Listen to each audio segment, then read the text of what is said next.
to answer your questions in this exclusive session. Please welcome Dr. Zakir Naik.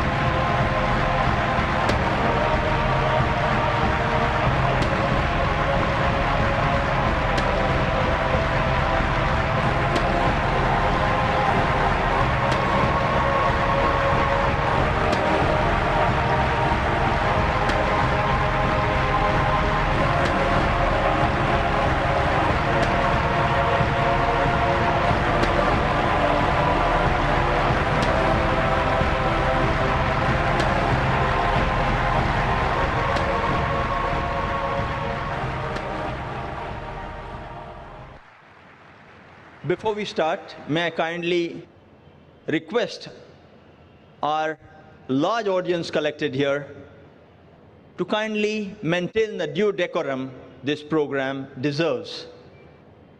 The rules for the question and answer session is, you may ask any question on Islam and comparative religion. Your question should be brief and to the point. Only one question at a time may be asked by you. For your second question, you would have to go back and line up again in the queue and await your chance. We have microphones placed in various sections in our audience. There are 5 microphones, 3 for the gents and 2 for the ladies section. 1 microphone is there just in front of the gent section and the other 2 in the rear sections. You may line up at any of the microphones, that's for the gents. And we have 2 microphones here for the ladies, 1 in the front and 1 in the rear section. Non-Muslims will be given preference to ask questions first, and if time permits, Muslim brothers and sisters would, inshallah, be offered their chance. Volunteers at the mics are requested to kindly and firmly ensure the same. The questioners are kindly requested to please state your name clearly as well as your profession before putting forward your question so that Dr. Zakir can give you a more appropriate answer. May I request Dr. Zakir to please present his initial comments for 1 or 2 minutes before we start the session. Dr. Zakir Naik.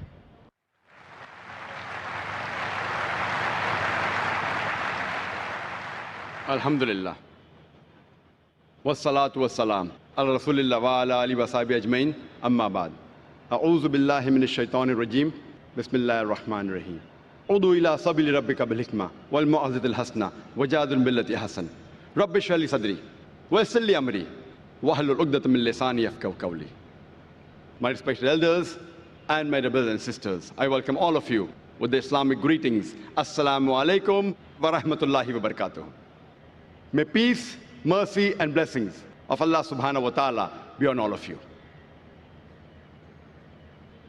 There have been requests since several years that since normally I give a talk for approximately 1 hour to 1.5 hours, and the question and answer session goes for more than 2 to 2.5 hours, there was a request always by people for many years that why don't you have an exclusive only question and answer session so that the audience, at least they are satisfied in quenching their thirst.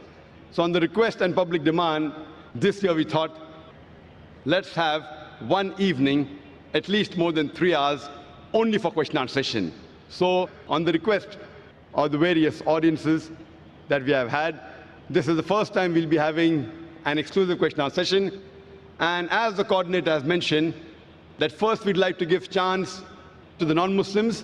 So I request my non-Muslim brothers and sisters that if you have any questions regarding Islam and comparative religion, if you have any query, if you have any misunderstanding, even if you do not agree with a single teaching of Islam, this is the opportunity to question.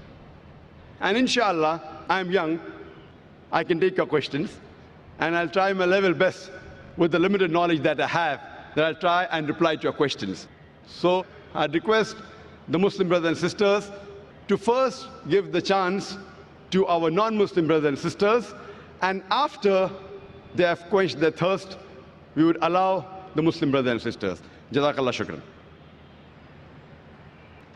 Hello, my name is Mahesh Mehta. I am retired person. I visited 15 Islamic countries. Salah area for men, women are different everywhere. Even Masjid Nabwi, Salah area for men and women is different. Karbala, Najaf, Kajmen, Samra, Damascus, Masad, men and women Salah area are different. But during the Hajj times, Mina, Muzdalifah, Arafat, Safa, Marwa, and when doing Tawaf of Kaaba Sharif, men and women are together. And Dome of the Rock and Al-Aqsa Masjid, Baitul Muqaddas, in Jerusalem, men and women are together. Why? But the Mahesh Mehta asked a good question. And we know Mahesh Mehta since several years, since the conception of IRF. MashaAllah, he's the person who's a non-Muslim who used to take video cassettes when we started in 1991, and maximum cassettes he has taken. And I feel that he has seen more cassettes of IRF than any other Muslim also. He has asked the question that when he has been to many mosques throughout the world, most of the places, the prayer area for men and women, it is separate. But when he went to Hajj, and when he went to Makkah and Mina, Muzdalifah, the prayer area is the same and men and women are mixed and separate. What brother fails to realize, that everywhere, even in Makkah and in Muzdalifah and Mina, the prayer area is same. But because of the situation, for example, when we go to Makkah, and there, one of the important pillars is you do tawaf.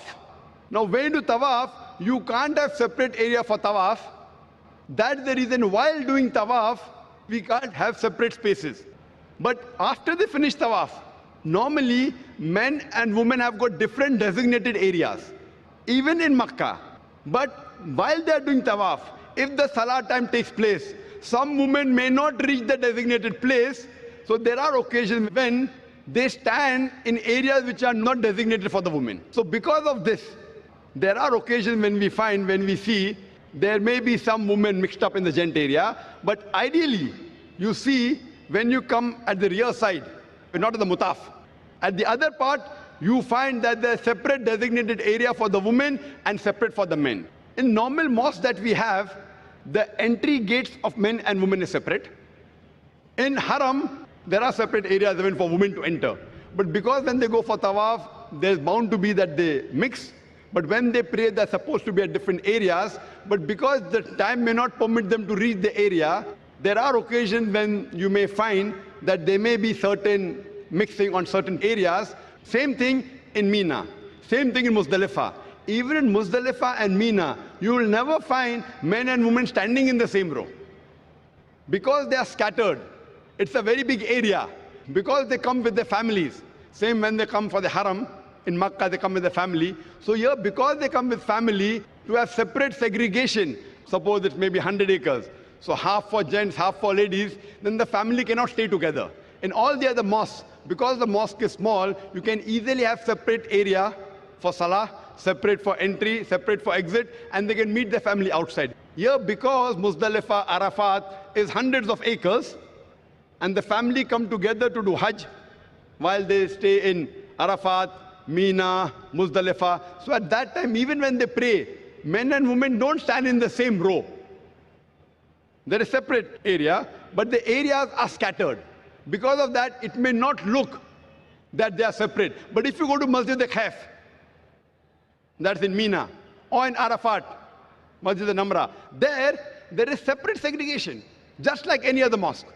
Because when they pray in a large gathering in a large area, it is difficult when families come together. Otherwise, always men and women, they are supposed to be separate but equal facility. Why? The reason is so that they can concentrate on Allah subhanahu wa ta'ala better, and there's no intermingling of sexes.